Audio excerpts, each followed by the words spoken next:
All right, folks. Hello, hello. Welcome back to another edition live from Drew's house. Hope you're all doing all right. Just me today. No Sarah.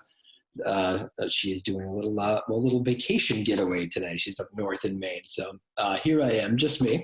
I am very excited about my first guest today. Her name is Joyce Rain Anderson of Bridgewater State University.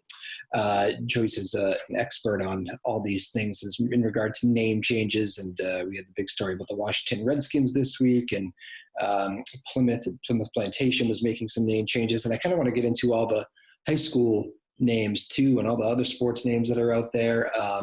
They're already talk about so many of them being changed or moving away from these names, and I kind of want to learn a lot more about it. So since I don't have Sarah today, how about just me, and why don't I bring Joyce right along, because she's a professor at Bridgewater State University. Again, as I mentioned, let's bring in Joyce Rain Anderson. All right. Hello, Joyce. How are you? I'm doing well, thanks. How about you? Doing great, thanks. So you're a professor at Bridgewater State. We have some mutual friends who recommended me, so that's fantastic. Okay. First of all, I want to tell, there's so much in the news to talk about with you. How about this? Let's start with the Plymouth Plantation name change. Sure. How about a little background and tell me everything about this, kind of, for people who don't know. Okay, so I think that one of the interesting things is that Plymouth Plantation has done a couple of different name changes over the years, and there's always been a little bit of tension between how do we represent these two stories, which I think is interesting because there's more than two groups of people that are involved, and the interactions I've had with Plymouth, I've been on several of their different grants and things like that. But I think the important thing about this is to actually put Patuxet in there, because it's really acknowledging the land, and land is so crucial to Native peoples. And so I think that it's a powerful move right now to do that, and I think can give more highlighting to the fuller story, that it's not just a 1620 story of people coming over from England and and going with that, but it is really the Wampanoag story that's also being featured in that title. So. Absolutely. And, they already, I believe, that tells me the mailman has arrived. Oh, okay. I probably have my start. My goodness, they get very loud. They tend to always make some sort of appearance on the show. There's that one. The dogs. So, and they have actually already changed it on the website. I was noticing they have put yeah. Mm-hmm. Which is interesting. So that is being done quickly. Sorry, go ahead. Yeah, they had a couple of different meetings with several of us who have been involved in one way or the other about Plymouth. They've had this ongoing grant called Along These Shores that has been one of the foci of training and education, and so. But it was probably a little bit over a year, that we were part of a focus group for talking about a rebranding. So okay, and it's so I think, like a lot of these things, this is going to end up being one of these things that does happen quickly. That has already changed. I'm already just look at the football situation here with the Washington Redskins. That's obviously another one that made national news this week. That one's also kind of fascinating, because I swear I've been hearing this conversation at least a little bit my whole lifetime. Yes. And now here it is. Mm-hmm, mm-hmm. Yeah. In fact, I don't know if you're aware, but in I believe it's 99, there was a suit, it might have been 92. There was Susan Schoen Harjo and others brought a suit against the football team called Harjo versus Pro Football. And they did at one point win a trademark that the Washington team could no longer use that trademark, or anybody could actually use that trademark. And they thought that might be the catalyst that might evoke some change. However, there was 3 years later, there was another, I think it went to an appellate court. And so it was diminished in some capacity. But yes, this has been going on for many, many years. And educators and Indigenous peoples have been saying for a number of years that this is inappropriate. I mean, we wouldn't use another racial slur to refer to a group of people. And why are we still using this, which is the most pejorative name that you can call Native peoples? Why do you think why do you think this has been allowed to go on like this? I mean, it almost seems like there's been enough noise made, but the powers that be just almost always have looked the other way, at least in my lifetime. Yeah. Well, I think it was Cook before Snyder. Cook was the owner before Snyder and Daniel Snyder, and he was adamant about not changing it, and Daniel Snyder was the same way.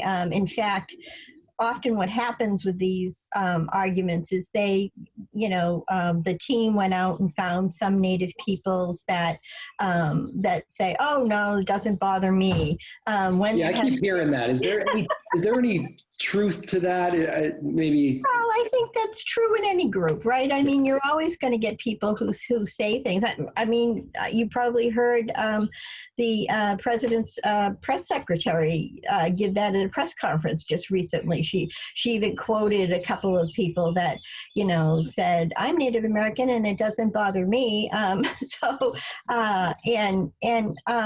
you are always going to get people in there. Some say that Native peoples have other bigger issues to worry about, and that's true to some extent. But when you've got the American Psychological Association and educators and all of these other people who are saying how damaging these kinds of things are to both Native and non-Native peoples. In fact, the psychological damage to Native children to see their, some of the things that fans do, for example, painting themselves with red paint on their face. We've done away with blackface. Why do we have red face, right? The way that these negative stereotypes, even though they say they're honoring, they're really not, because if you think about the different words that they're using, warlike, savage, all of those kinds of things, which just only perpetuate this one static stereotype, as well as also keeping it as a monolithic Indian. And we know that there are 576 tribes in the United States federally recognized, and they're very different from each other, just as European countries are different from one another. So that actually, I was going to ask you that. Is that because I honestly don't know the answer to this. Are all these logos and all these, especially the ones that the teams use, are they all different in their own way? Like I know the Chicago Blackhawks came out and said, we have a different situation. We're actually, I think what you just said, honoring, but I can see that you already have an issue with that. Well, I mean, I think that to me, I think we should just do away with all of the Native imagery and mascots in sports. It just because there's always going to be that team. Even Atlanta has said, we're going to keep our name and we're going to I think we said explore the tomahawk chop. Now that in and of itself is another image of this, warlike, savage, barbarian, and it's because their fans really like it. Well, I mean, I've had students who have written about this, and they said, "Well, there's a long history of sports and Indian mascots," and I'm like, "Well, yeah, but there's a long Indigenous history that you're not aware of, right?" Yeah. How about the pain that comes with this? Because I'm sure you've talked to plenty of Indigenous groups. I mean, what is that actual feeling like when I'm sure you've seen people get pretty emotional about this stuff. Well, I mean, I think one of the things that you could start with is Jay Rosenstein did a documentary called In Whose Honor in 1997. And Charlene Teeters was an art student at the University of Illinois. And they had Chief Alinowick, I'm not sure if you remember that mascot, who has since been retired because of the, NCC, the college sport. Yeah. Um, and you can visibly see her pain. She used to stand out there with a sign, and people used to spit on her. I mean, she said that even when she brought her children to a basketball game there, and they saw the chief come out and dance, they just hung their heads in shame, because they knew that, what these kinds of things represent. Like, these dances are ceremonial, they're sacred. The headdress is sacred to people. You just don't wear them willy-nilly. They're things that are earned. So when you're brought up to know one way, and then you see this display, there's a lot of internal shame, and we see this with many groups, and particularly, I think, children of color that are made to feel this shame that they don't know how to express it, right? And it's not just that we've talked a lot, I know, about the pro sports and the pro logos. I have a bunch of high school kids on this show. I know many of them go to Pentucket, which is the Sachems here in Massachusetts. Okay, yeah. There's the Saugus Sachems right down Route 1. Right. I'm sure there's several more that I just don't know. That Grafton last night voted to do away with their mascot when they were the Indians. Oh, did they? Okay. That was last night. Yeah. Yep. Amesbury Indians are still around in the Merrimack Valley here. And there is there are bills before the Massachusetts Legislature. The latest rendition of them was 2019. Of course, 2020 has been, this anomaly that COVID has obviously taken over. But I think it's House Bill 443 and Senate 247 that were about, doing away with mascots across the state. Maine has done it. Other states have done it. And I think it's going to take that kind of legislation. There's also one about the Massachusetts state flag, by the way. So yeah. You know that one. Yeah. I wonder, what do you think? I mean, I'm sure the high school kid, it's not something at least I don't remember it. It's not something they're teaching in the classes, really, the history on all this stuff. What would you tell the high school student that has some questions about what their school is using as a logo?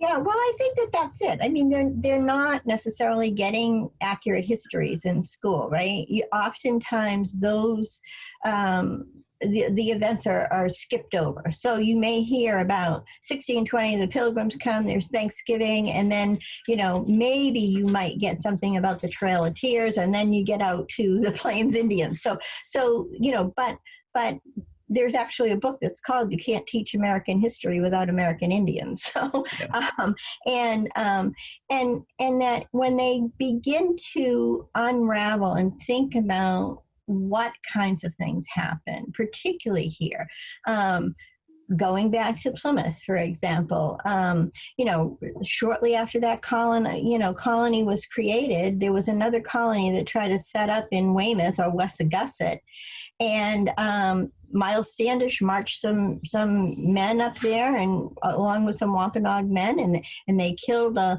Massachusetts native person, brought his head back, put it on a pole at Plymouth. If we were seeing an accurate representation of Plymouth, we'd see that head on a post, right? King Philip's War, he was beheaded. His head was put on a stake at Plymouth for 25 years. When students start to hear those kinds of things, that then they start to really kind of think through, why is it that we, think that some of the things that are being done are honoring? Why don't we hear about, we have two women in Congress who are Native peoples, who are representatives, Sharice Davids and Deb Haaland, right? We're not studying about Native doctors, Native politicians, Native musicians, Native, I mean, in the same way. I just had a meeting with some of the students from Bridgewater the other night, and we were talking about that, and they're saying, well, why don't we hear about the other heroes in history, the other people who are doing things. So that's what I would say is, let's go back and let's look at, what kinds of things have happened.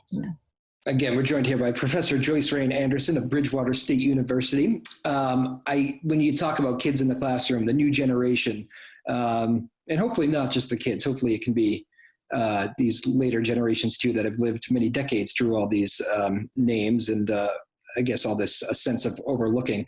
Do you think if all these names are changed, do you think if this really is a movement that sticks, gains steam, and it does happen, like you say should happen, every name in the country, every logo is changed, and we start showing this respect, do you think that is the only way to move forward? Oh, no.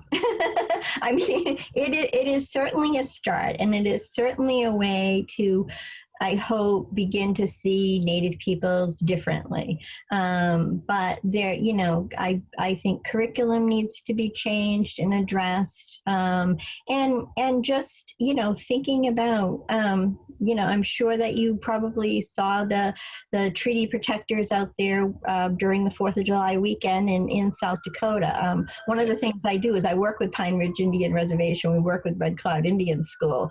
And so few of the people who are out there I know, and I think that these are the things that need to be brought attention to. I mean, Columbus, right?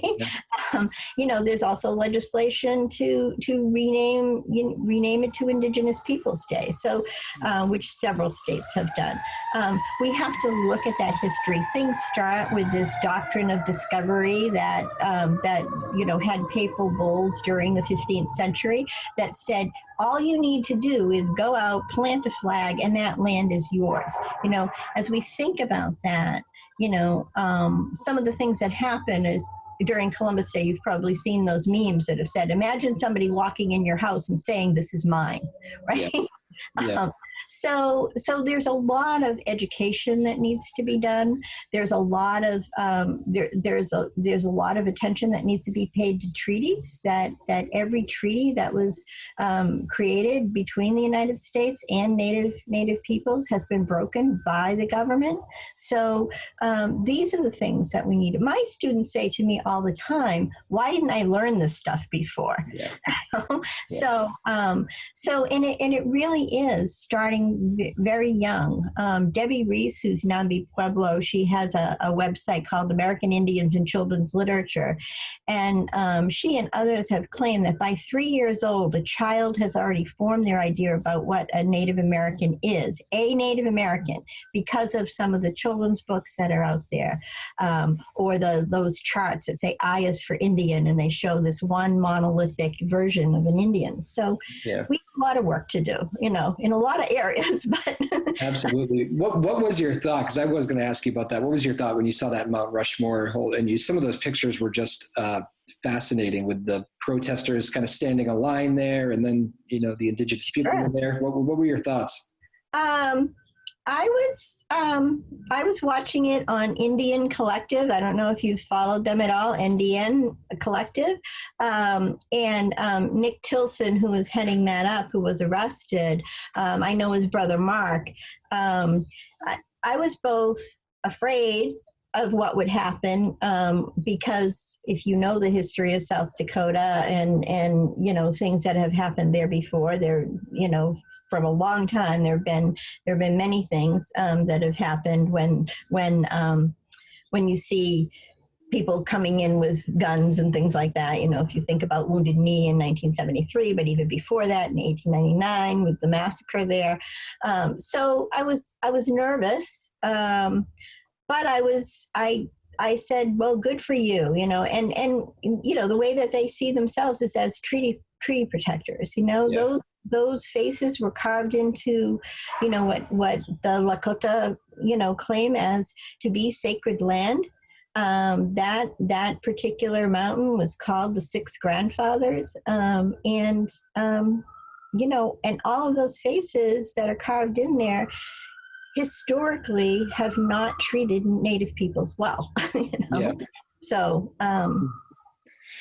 It's fascinating stuff. What does your gut tell you when you look, say, even as soon as 5 years down the road? Will you look back on this time, 2020, as a time that do you think we'll say not only was there a pandemic, but it was also a time that we started a movement for good in regard to Indigenous people? Or do you think this is something that you've seen before? It'll probably be a little bit of a dent, but it's going to take a lot more decades of work. Well, I mean, taking the Washington Redskins name away, or I don't even like to say that word, but really, I mean, that has been this sort of, I don't know, thing that has a rock, I guess, in the middle of the road that you can't move, and so I think that symbolically that's going to create some movement, and I think too that as I see this year, it's not just Indigenous peoples, but it's people of color. Yeah. And Indigenous peoples writ large. I mean, we've got, everything that's going on with Black Lives Matter and all of those kinds of things that are going on, which, I think as these things start to come together, there's a power in the numbers that people are really realizing. And I think, even people who are non-people of color are coming about and sort of seeing that there's things that are wrong that we really need to think about and change, and need to investigate, our own privilege, whatever that whatever that happens to be. So I'm hopeful. I don't know if you're aware, but we're having a Indigenous History Conference at Bridgewater this year. It was going to be live. It was part of the Plymouth 400 signature events, but we, are going to go virtual, obviously, for obvious reasons. But we still are going to have that, and we're hopeful that that is also going to be one of these things that is a catalyst for change, because we're wanting our audience to be K through 12 teachers, and students who want to learn more about the real history of colonization and Indigenous peoples in this country, beginning with this particular area. I saw I guess it was not necessarily a friend of mine, but a Twitter, somebody in my Twitter atmosphere, or whatever you want to call it, and wrote something that I thought was interesting the other night. He said, when I was 7 years old, I remember rooting for this baseball team wherever he was from, and they were the Indians, and they changed the name way back then. Obviously ahead of the curve that we're at right now.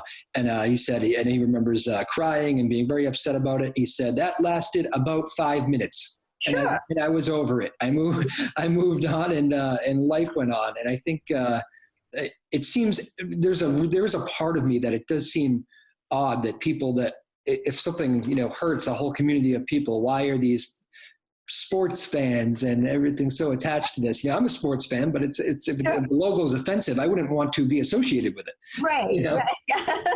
It seems that has always seemed odd to me. Why do you think there is that eagerness to stick with these logos? I don't know, fans, that's why they call them fanatics, right? I mean, if you think about it, I don't know. There's a particular, I think, I teach composition and rhetoric. And so, when I think about this idea of, your fan base or your loyalty, what does that mean?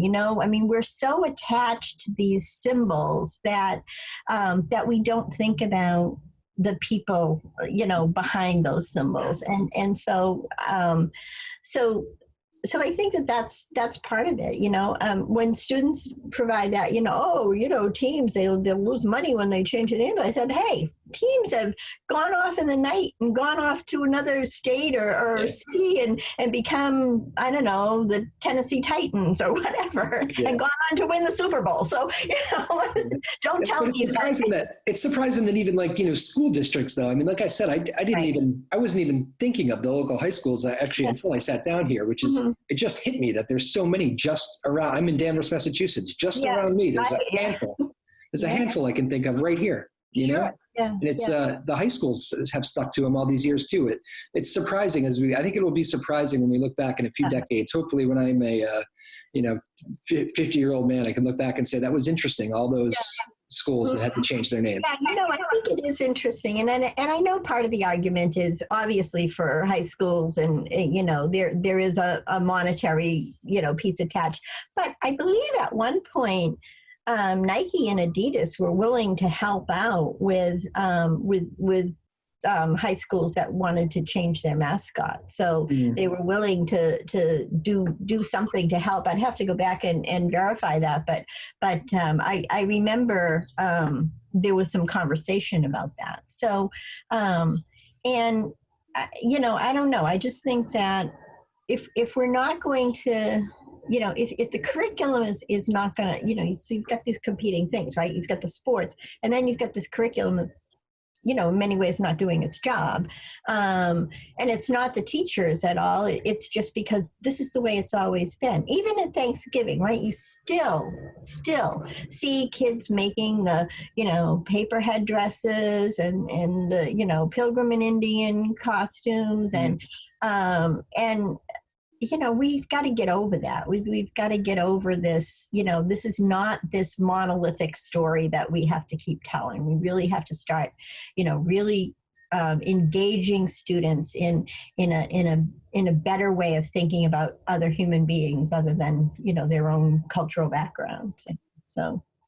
And how about my last question would be too, and actually as a bunch of them reopen right now, at least in this neck of the woods, casinos, and obviously that's so many. That's kind of the one that so many people know.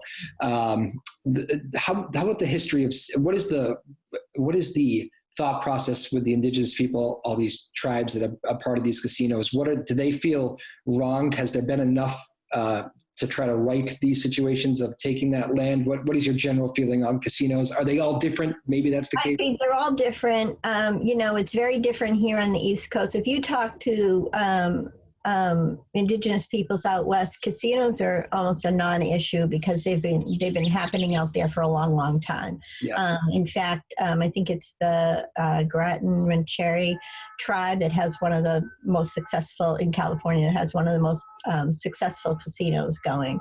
I always, I think too, though, the casino Indian has become a new stereotype.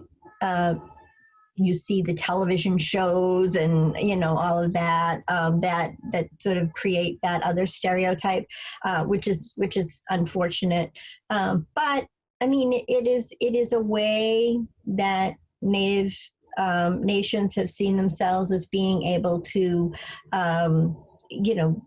buy into the economy. I mean, there are some reservations that they don't really have infrastructure to have a better economy. Pine Ridge certainly is one of those. It's one of the poorest areas of the United States. When Bill Clinton went on his poverty tour of the United States, that was one of the places he went.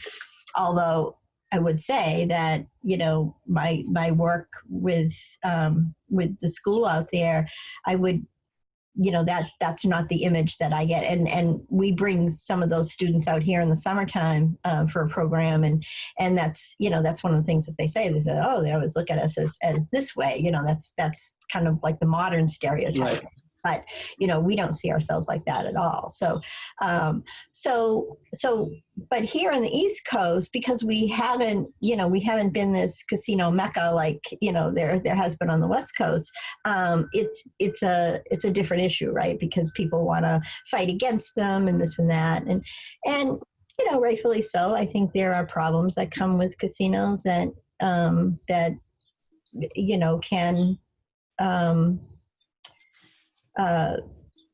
be things that we need to, be concerned about and watch. I mean, gambling addiction and other things. Yeah. But why shouldn't Native peoples also be able to, be part of that? I mean, we opened up gambling in Massachusetts. We opened up casinos in Massachusetts. Why shouldn't, Native peoples also be able to be part of that revenue, a stream of revenue for a tribe? So. Gotcha. Professor Joyce Rain Anderson, this has been fantastic. I learned a lot here, so this is great. Thank you. My last question would be, I was with a group of fairly young people, I guess, high school, maybe young college kids recently, my cousin's friends, and I remember talking about these name changes. And it was a little bit of, they were talking about, it started with the Black Lives Matter comment and, a lot of support for that. And then when I think the Redskins thing first started coming on the news, the Washington Redskins possibility of changing that name. I'll try not to say it. I know you don't even like saying it. Yeah, I know. But that came on the news, and one of the kids, I remember almost rolling his eyes saying, I hope we don't get distracted and start doing a million things here. We need to kind of figure out these issues. What is the one thing that you would like, not just the young person, but what's the one thing that you would like people to take away if you had one major point about this whole movement? What is the one point people need to take away and should know? Oh, wow. Boy, you put the weight of the world on me here. Well, I mean, the thing that I do in my classes is I tell them I live by these principles of relationality, respect, reciprocity, and responsibility. And I think if you can think about that and think about also how we need to see each other as human beings equally. And we need to think about how some people have not had access to things that other people have. And it's a message of reflecting on yourself, thinking about what advantages that I got that I have not earned, and then how can I use that to be an ally, or in ally conversations we talk about being even an accomplice to help other people to gain more respect and dignity in the world. So well, interesting. Well, this was fascinating to talk with you. I appreciate you enlightening us. And how'd you get into all this? This is what I do. This is my, I as I said, my work is in composition and rhetoric. I'm in the English department. I also coordinate ethnic and Indigenous studies on campus. And I also have, it's just been my work since I've been going back to school. So, Well, I appreciate it very much. Oh, real quickly, rapid fire. I forgot to do this. I'm sorry. We got it real quickly. First thing that comes to mind. Okay. Oh, well, okay. I have to do it with everybody. It would be the first one ever if I forgot. All right. Favorite musician? Keith Secola. Oh, very nice. Okay. Favorite movie? Smoke Signals. Probably not, but. Okay. Favorite book? An Indigenous People's History of the United States. Very nice. I probably could have guessed it would have been something like that. That's perfect. It's a favorite city to visit. I don't know. Anywhere. Let me say Patuxent, because that would be good answer for the times. Very good. And your favorite class back in the day in school, what was it? Is it where you ended up, or something completely different?